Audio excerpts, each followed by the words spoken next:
बिस्मिल्लाहिर्रहमानिर्रहीम। अस्सलाम वालेकुम। Welcome to my YouTube channel Easy Bite Recipe. उम्मीद करती हूँ कि आप सब खैरियत से होंगे।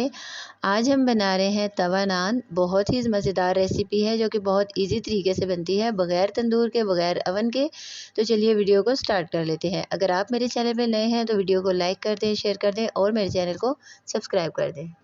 मैदा 500 ग्राम छाना हुआ, 1 टीस्पून नमक, 2 tablespoon sugar powder, room temperature दही 4 टेबलस्पून, 1 टीस्पून मीठा सोडा और अब मैं इसमें शामिल करूंगी 2 टेबलस्पून बेकिंग पाउडर। घी लेंगे 2 टेबलस्पून, दूध लेंगे रूम टेम्परेचर हाफ कप और अब इसको हाथों की मदद से मिक्स कर लेंगे। अच्छा से इसको मिक्स करना है ताकि तमाम चीज़ें इसमें अच्छे से मिक्स हो जाएं। हमने इसकी डो बहुत सॉफ्ट सी तैयार करनी है और अब मैं इसमें शामिल करूंगी 3 टेबलस्पून मिल्क पाउडर। इसको शामिल करने के बाद रूम टेम्परेचर पानी से 3 या 4 चम्मच से हम इसको अच्छा सा गूंदना शुरू कर देंगे। यहाँ पर तमाम चीज़ें मिक्स हो चुकी हैं और डो को हम अच्छा सा तैयार कर लेते हैं। डो को हमने बहुत सॉफ्ट सा तैयार करना है, इसको हार्ड नहीं करना और नरम हाथों से इसको गूंद लेना है।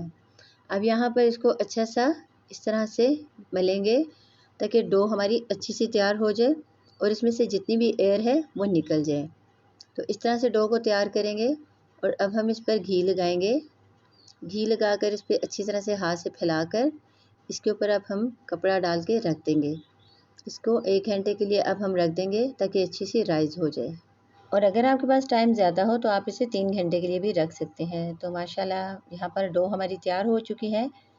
तो अब मैं इसमें अच्छा से एक दफ़ा फिर गूंद लूँगी। ये देखें, डो जब तैयार हो जाती है तो बर्तन को बिल्कुल छोड़ देती है और हाथों के साथ भी उसका चिपचिपापन ख़त्म हो जाता है। तो यहाँ पर माशाल्लाह से अल्हम्दुलिल्लाह डो तैयार हो चुकी है। अब हम इसके पेड़े बना लेते हैं जिस तरह आम रोटी के पेड़े बनते हैं। पेड़े हमने दरमियाने साइज़ के लिए हैं, बहुत छोटा पेड़ा नहीं लेना ताकि नान हमारा अच्छा सा तैयार हो जाए। डो को तैयार करने से पहले मैंने दूध और दही को फ्रिज से पहले ही बाहर निकाल लिया था और पानी भी मैंने रूम टेम्परेचर इस्तेमाल किया है। आप अगर किसी ठंडे इलाके में रहते हैं या वहाँ पर ठंड ज़्यादा हो तो आप गर्म पानी का इस्तेमाल करेंगे और गर्म दूध का इस्तेमाल करेंगे और डो को ऐसी जगह पर रखेंगे जहाँ पर गर्माइश ज़्यादा हो। इस तरह से डो बहुत अच्छे से तैयार हो जाती है। छोटी छोटी टिप्स को ज़रूर फॉलो किया करें ताकि कोई भी चीज़ हमसे वेस्ट ना हो। और यहाँ पर मैंने आटे को अच्छा से पानी लगा लिया है।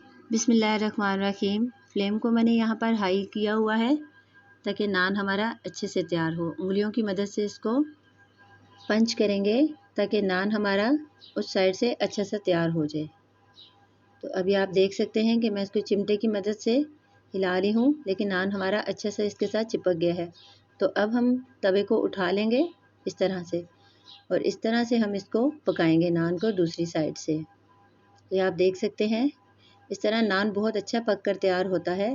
तो ये देखें माशाल्लाह अल्हम्दुलिल्लाह नान हमारा ज़बरदस्त सा तैयार हो चुका है, बिल्कुल उसी तरह से जैसे तंदूर पे पकता है। तो यहाँ पर हम इसको ऑयल से ग्रीस कर लेंगे ताकि और अच्छा सा सॉफ्ट हो जाए।